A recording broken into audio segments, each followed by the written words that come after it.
તો CSRનો ટોપિક આપણે already discuss કરી ચૂક્યા છીએ, બરાબર. પણ અત્યારે આ થોડું કરંટમાં ચર્ચામાં હતું તો આપણે એ ટોપિક હું તમને થોડો સમજાવી દઉં.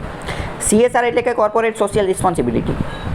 અત્યારે એ મુદ્દો પણ ચર્ચામાં છે કે ભારત આ વખતે અમુક મેડલ લાવેલું છે થોડા ઘણા, એટલે કે ગયા વર્ષોની સરખામણીમાં આપણું પ્રદર્શન સારું હતું. જોકે આપણે ગોલ્ડ એકેય લાવેલા નથી. ઘણા લોકો એવું પણ કહે છે કે 150 કરોડની વસ્તી છે તેમ છતાં પણ એકેય ગોલ્ડ ન લે. દુઃખની વાત કહેવાય. એ જે કોઈ પણ હોય, આપણે એની ચર્ચા નથી કરતા. પણ ઇન શોર્ટ શું કહે છે કે આ જે CSR જે છે ને, CSR એણે ઓલિમ્પિક મેડલ લાવવામાં પણ મદદ કરેલી છે. CSR એટલે શું? તો કે કોર્પોરેટ સોશિયલ રિસ્પોન્સિબિલિટી. જે મોટી મોટી કંપની હોય એ સમાજના કલ્યાણ માટે અમુક પ્રકારનો ખર્ચો કરે. પહેલાં તો CSR કોને લાગુ પડે? તો CSR મોટી કંપનીને લાગુ પડે. તો મોટી કંપની એટલે કઈ મોટી કંપની? તો કે એવી મોટી કંપની કે જેનું ટર્નઓવર 1000 કરોડ કરતાં વધુ છે. જેનું ટર્નઓવર 1000 કરોડ કરતાં વધુ છે. જેની નેટ વર્થ 500 કરોડ કરતાં વધુ છે. 500 કરોડ કરતાં વધુ છે. અને જેનો પ્રોફિટ 5 કરોડ કરતાં વધુ છે. જે જગ્યાએ આ ત્રણ પરિસ્થિતિનું લાગુ પડતું હોય, એ કંપનીએ પોતાનો જે પ્રોફિટ જે છે એના 2% CSR તરીકે જે છે એ વાપરવાના. એના 2% CSR તરીકે જે છે એ વાપરવાના, બરાબર. હવે છેલ્લા થોડા સમયથી CSR જે છે, CSR એનો ખર્ચો મુખ્યત્વે એજ્યુકેશન ઉપર કરવામાં આવે, હેલ્થ ઉપર કરવામાં આવે, સ્કિલ ડેવલપમેન્ટ ઉપર કરવામાં આવે. મેં તમને આની પહેલાં કીધેલું હતું કે કોમ્પ્યુટરના એના ક્લાસ જે છે એ ચલાવતા હોય છે ટાટાવાળાને એ બધા, બરાબર. અથવા તો અમુક વાર બ્લડ ડોનેશન કેમ્પને એવું બધું ચલાવતા હોય છે. તો આ બધું CSR અંતર્ગત કરવામાં આવતું હોય. પણ મુખ્ય બાબત એ છે કે CSRનો ખર્ચો જે છે એ રમતગમતની પ્રવૃત્તિઓના પ્રોત્સાહન માટે પણ કરી શકાય છે. આ જ વિધાન બેઠું મૂકી દેશે અને આપણને કન્ફ્યુઝન થશે કે આ જવાબ આવશે કે નહીં આવે. તો હવે તમને ખબર પડી ગઈ કે CSR જે છે એનો ઉપયોગ રમતગમતની પ્રવૃત્તિઓના પ્રોત્સાહન માટે પણ કરી શકાય.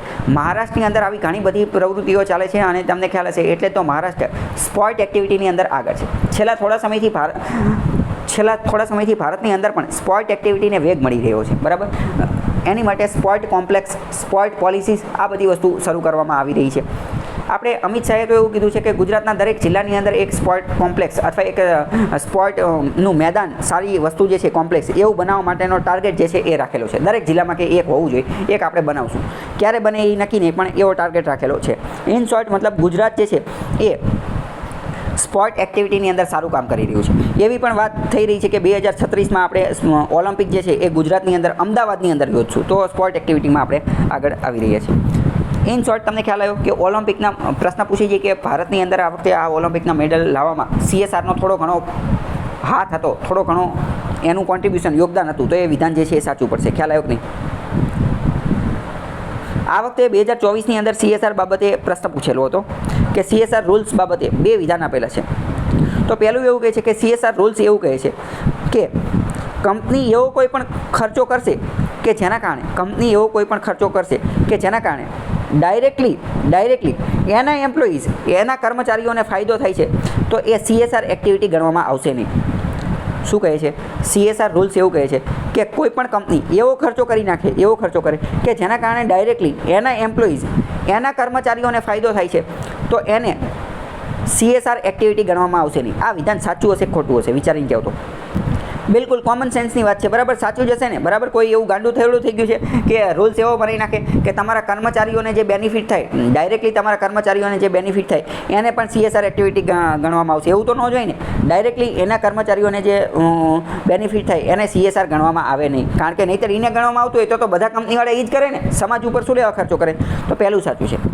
બીજું, CSR rules do not specify minimum rights or virtual item spending on CSR activity. તો બીજું વિધાન ખોટું છે. કારણ કે પહેલાં તો CSR એક્ટિવિટીની જે સ્પેન્ડિંગ જે છે એ નક્કી કરેલી છે. 2% જેટલો ખર્ચો કરવાનો છે. 2% જેટલો ખર્ચો કરવાનો છે, બરાબર.